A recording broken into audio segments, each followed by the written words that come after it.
Hi hello friends, എല്ലാ കൂട്ടർക്കും നാളത്തെ പ്രൊമോ റിവ്യൂയിലേക്ക് സ്വാഗതം. അങ്ങനെ നമ്മുടെ കാർത്തികടുത്ത് ലക്ഷ്മി പറയുന്നുണ്ട്, മോള് കഷ്ടപ്പെട്ടിട്ടുണ്ട്, 100 ഇരട്ടി കല്യാണി മോള് കഷ്ടപ്പെട്ടിട്ടുണ്ട്. കിരണായിട്ട് കല്യാണം കഴിഞ്ഞതിന് ശേഷമാണ് അവളിപ്പോൾ സന്തോഷിക്കാനും ജീവിതം ഒന്ന് ആസ്വദിക്കാൻ തുടങ്ങിയത്. അതിനു മുമ്പുള്ള അവസ്ഥയൊക്കെ ദയനീയമായിരുന്നു എന്ന് പറയുമ്പോൾ കാർത്തിക പറയണ്ടേ, എനിക്കെല്ലാം അറിയാമേ, അതുകൊണ്ടല്ലേ നമ്മുടെ പുതിയ കമ്പനി അവളുടെ പേരിൽ എഴുതി കൊടുക്കണമെന്ന് ഞാൻ ആഗ്രഹിക്കുന്നത് എന്ന് പറയുകയാണ്. അതിനുശേഷം നമ്മുടെ ക്രിസ്റ്റി എന്നിട്ട് കിരണിനോട് പറയുന്നുണ്ട്, സർ നമ്മുടെ 3-4 ഓർഡറുകൾ പോയി സർ എന്ന്. എല്ലാവരും ഭയങ്കര വിഷമത്തിലാണ്. അതെ, എനിക്കത് മനസ്സിലായി, പക്ഷെ ഓർഡറുകൾ പോയതിലല്ല ക്രിസ്റ്റി എനിക്ക് വിഷമം.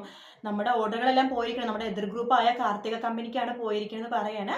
അപ്പൊ നമ്മുടെ സന്തോഷത്തോട് കൂടി ക്രിസ്റ്റി പറയുന്നുണ്ട്, സാർ വിഷമിക്കേണ്ട, നമുക്ക് ബൾക്കായിട്ട് കുറച്ച് ഓർഡറുകൾ വന്നിട്ടുണ്ട്, ഞാനത് പറയാൻ വേണ്ടിട്ടാ വന്നെന്ന് പറയുമ്പോൾ കിരണിന് ഭയങ്കര സന്തോഷമാവാട്ടോ. അങ്ങനെ ക്രിസ്റ്റി ആദ്യത്തെ പടി വെച്ച് കഴിഞ്ഞു, കിരണിന്റെ മനസ്സിലൊരു സ്ഥാനം ഉറപ്പിച്ചു കഴിഞ്ഞു. അതിന് രൂപ സേനോട് പറയുന്നുണ്ട്, നമ്മൾ സൂക്ഷിക്കണം, കാർത്തിക എന്ന് പറഞ്ഞ എതിർ ഗ്രൂപ്പുകാരെ നമ്മൾ ശരിക്കും സൂക്ഷിക്കണം എന്ന് പറയുന്ന ഒരു പ്രൊമോ ആണ് കാണിച്ചത്. വീഡിയോ ഇഷ്ടപ്പെട്ടെങ്കിൽ ലൈക്ക് ചെയ്യുക, സബ്സ്ക്രൈബ് ചെയ്യുക, കമന്റ് ചെയ്യുക. മറ്റു വീട്ടിൽ രാവിലെ കാണാം. Good night, take care, bye bye.